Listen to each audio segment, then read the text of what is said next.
Yeah, good afternoon, Kirby. I meant to ask you this about yesterday, but Coach Richt's going to be honored at halftime of the game Saturday. I know you guys have a better than usual relationship, but could you just talk about him being honored and what, if anything, he meant to you being able to do what you've done here? Yeah, Coach Richt and Catherine, their family just have been tremendous to myself and Mary Beth. I think, my career was probably similar to his in terms of coming up, being a GA, growing up. We both GA'd kind of under Coach Bowden, and I think he met his wife at that time, met Catherine, and then I kind of went on I went on my career and then bounced back. At the time I was at LSU and Nick went to Miami. I ended up getting hired. Coach Richt gave me an opportunity to coach running backs, which I'd never done. He showed a lot of confidence in me as a coach, and learned a lot from him. Learned a lot about being the right kind of person and how to run an organization the right way. And it's meant a lot to my career. And I was really only with him for 1 year, but always followed him from afar because, he was at my alma mater and respected the job he did.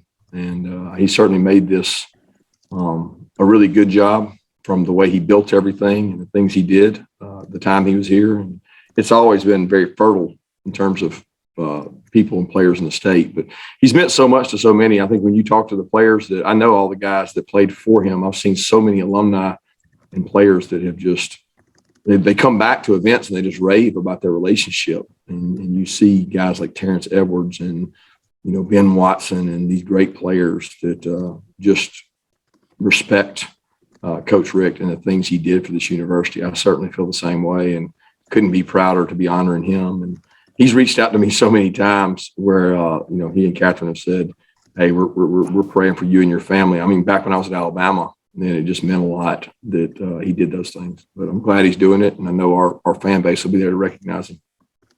Thank you. Kirby, on a more X's and O's or game topic, your thoughts on what Missouri has with their quarterback situation. I guess, again, you probably won't know until closer to the game time, or maybe later in the week with Bazelak, and then they have Macon to play the other day, I guess. What's the difference with their guys behind Bazelak? Yeah, I think there's a lot more difference in the Tyler Macon kid, the kid that played a little more, an athlete, got a really strong arm, but a good athlete. I mean, would be, similar to Anthony Richardson type in terms of athleticism. And they can do some different things. He's got some really tough run game when he plays with a guy like that, because he's got some tough plays to defend. And they've also got Brady Cook, who played a little bit against us last year and has played some this year, who's more like Bazelak. So, we're up in the air as far as we don't know whether, we're preparing for Tyler Macon, whether we're preparing for Cook, or whether Bazelak will be able to play some. So we don't really know. It's probably tougher prep than last week because they were more similar last week as quarterbacks. There is a distinct difference when the Macon kid's in. All right, let's go to Mike Griffith, and then we'll go to Anthony Dasher. Coach, can you update us? Is Amir Speed?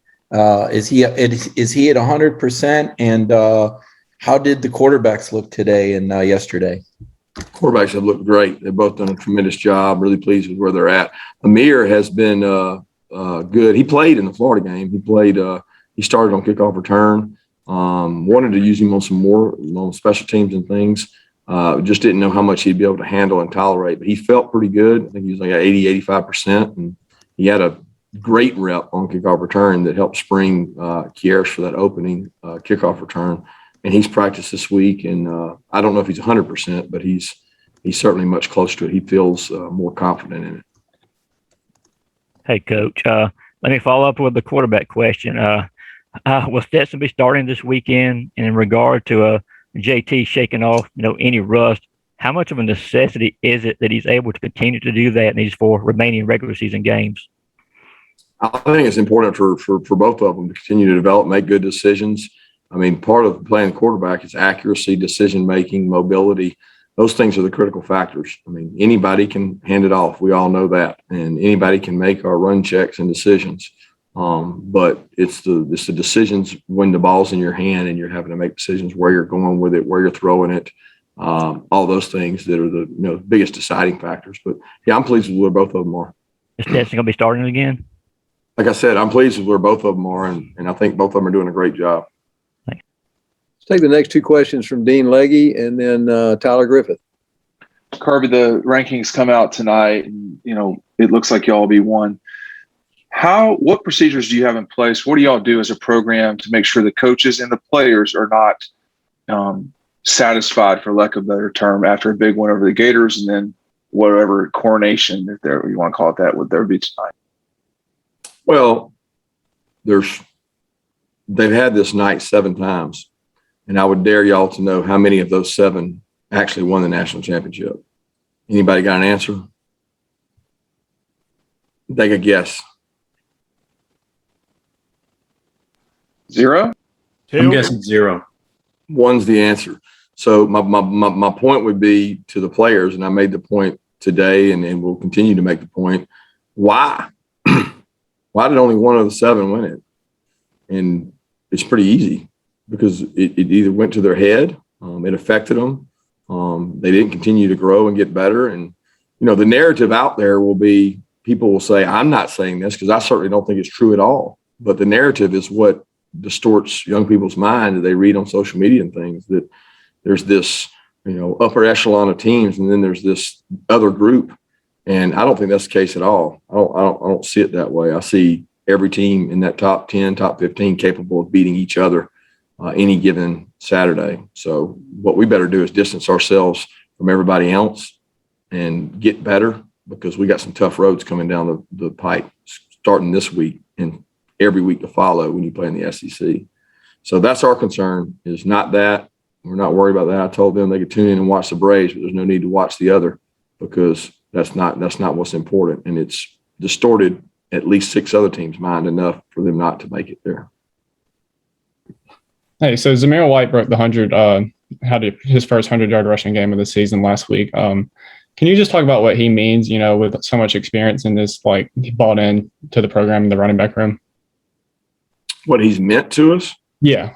With sharing carries with other guys and, Yeah,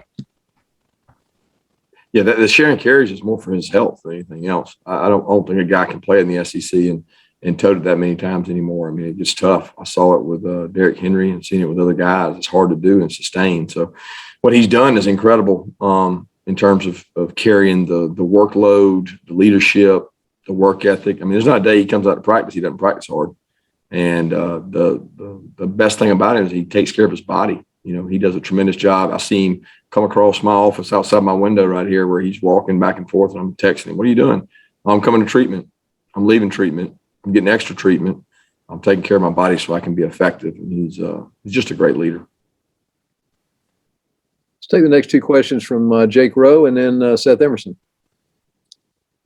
Kirby, where do you feel like, I know it's tough to kind of maybe put a number on this, and I don't know that I would ask you to anyway, but in terms of your receiver room and where you were maybe 2-3 weeks ago to where you are now, how much different is it? How much healthier is it? And how close are you maybe to 100% in that room as far as the guys available and the guys who can maybe make an impact for you? Are you asking me to put a number on it? I said I wouldn't ask you to do that. I was just kind of qualitative, not quantitative. I don't know what that means. Put a number on it. I can go through each guy. I don't understand what you're asking. I'm asking. Are you talking about George? George is not back, right? Right. Yeah. Somebody wrote that Dom was back. Dom's not back. Dom did routes on air for the first time in 3 weeks. He just, he ran 16, 17 miles an hour. He's a 20, 21 mile an hour guy. So he's not back. Justin Robinson is not back. And outside of that, those 3, I think we have everybody else trying to approach. I don't think Marcus Rosemy is still not 100%. And he's coming off of an ankle and a significant, the break from last year. So he's working his way back, but he's playing, like if you compare it to Auburn, I think we're 30, 40% better than we were when we played Auburn, because we were really struggling going into that game. But we're not 100% still. I mean, it's just, nobody is. Nobody is at this point. Yeah, that's what I was looking for. Thank you. Kirby, all my questions were taken, but let me just see on Pickens and Blaylock, like what are the chances before the SEC championship they play? I don't know on I really don't know on either one. I think Blaylock will have an opportunity because of what he was able to do yesterday and today. I think he's like headed in the right direction. He's actually taken the brace off. So this is, I think he's 14 months post ACL. So it's like not about the ACL. He's got to get confidence in that knee and confidence through practice. Well, his practice has been hindered by his hamstring. And it's ironic because the brace bothers his hamstring. And he feels like that's part of the reason he pulled. I think it was the last time y'all were there, he pulled. So he's been in this big gap. But I think he's got a chance. I don't know on George because, we meet medically periodically with Dr. Andrews, who did the surgery. And Dr. Andrews has been very positive with him. He's done Cybex testing. There's 9 million tests you do to see where you are. And he's at like 85% to 99% to some things. He's actually stronger on the injured leg than the other leg. So he's like come a long way, but there's no timetable yet to say SEC championship or not. We think he may be cleared to practice possibly before then, but we just don't know. I do know he's got a meeting set up with Dr. Andrews here in the near future that he's going to get to go meet with him and his mom, and they get to visit and share things. And he got that at the Auburn game. That's why he went with us, because he got to meet with Dr. Andrews for another update. Okay, let's take the next two, Palmer Toms and then Vance Levy. Kirby, when you get ahead big in a game, what goes into the decision factor? What factors into the decision on when to take the starters out and put some of the second string guys in? And I guess specifically with the quarterbacks this past weekend, what was it that kept JT on the sideline? There was nothing really that kept him. I mean, every game we talk on the headphones. We have a 2-hour meeting in the morning before the game to go through how we plan to play the players, and we don't always decide that until the day of the game. And how to play the players is something that at least every coach I know goes through. And you used to be about red shirts and how many reps guys would get and whether guys would play. And it's really more about situational. Situations decided if a guy gets hurt, who's going in. If this guy goes to right tackle, he goes to left tackle. You go through all those things. We do all those things and we talk about them. And then in the game, there is another discussion of, when is the game out of hand? When is it not? And how are we playing the game? A lot of times if you're playing to run the clock out, then it's not necessarily beneficial for a guy to go in and hand the ball off or do that. And then in other games, you're trying to score. You go back to whatever game it was, Carson Beck, we were throwing the ball, trying to grow him and get him better when we had the pick six. So every game, I think, is different. We make the decision based on what we think is best for the team. Kirby, how are the last 2 days of practice coming off the, highly charged, emotional Florida win, and then looking back to your 1 year as the running backs coach? What did you get most out of that helped as not only being a DC, but then also being the head coach, learning more about the running backs room? Last 2 practices have been great. They've really been good. I mean, there's been no letdown, hangover, or any of that. They practiced really good Monday, and they practiced really good today. There's been a unique buy-in to Tuesday, Wednesdays, wins games. So let's go win it on Tuesday, Wednesday, and very spirited, competitive, physical, good practices. The good news is we've had enough legs between speed getting back and the wideouts feeling like they're closer to 100%. Jermaine and Arian specifically, we've been able to get a few more reps than we had in the past. We had to cut reps way down before. As far as the year experience running back, it was invaluable because I got to sit in a room with Neil Callaway, Mike Bobo, Coach Richt, and hear how they think about things. And, I was charged with watching the defenses, which I thought was really cool, and trying to tell them what the defense was doing or thinking. And I got to listen to game planning, how they went about third down, second down. It helped me tremendously in terms of how does an offensive guy look at it. And I wish I had done a better job learning then, because it's been invaluable throughout the years I've been on defense. Okay, we got time for 2 more questions. Let's go to Connor Riley, and then we'll finish up with Jed May. Hey, Kirby, what are some of the difficulties as a coach in terms of recruiting in season and balancing all that with what you obviously have going on every week on the practice fields? The difficulties of recruiting in season is time management. I mean, it's just you have to make a choice of, how much you want to commit to game plan, how much you want to commit to player development and player relationships and mental health of your players, and how much you want to commit to recruiting. And it's not an easy balance. I mean, in season is extremely hard. So our coaches, I think, do a tremendous job at night after our meetings. Sometimes we get done at 9, 10. Each night it's different.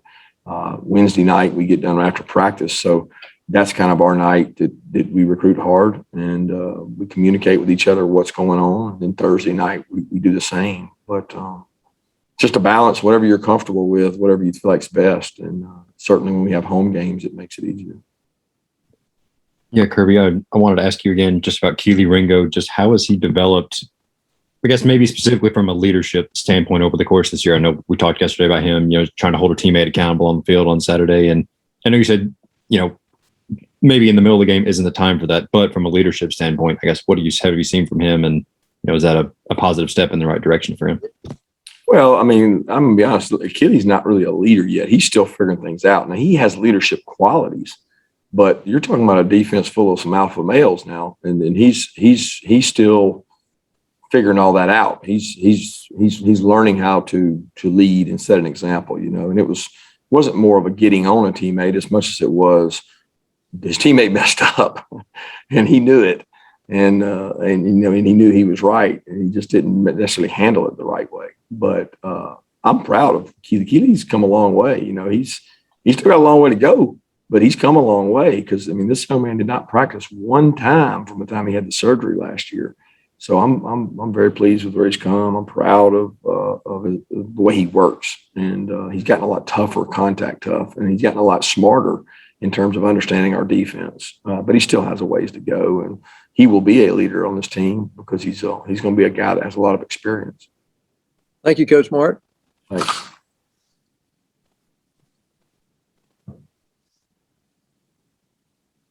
And if everyone will stay on the line.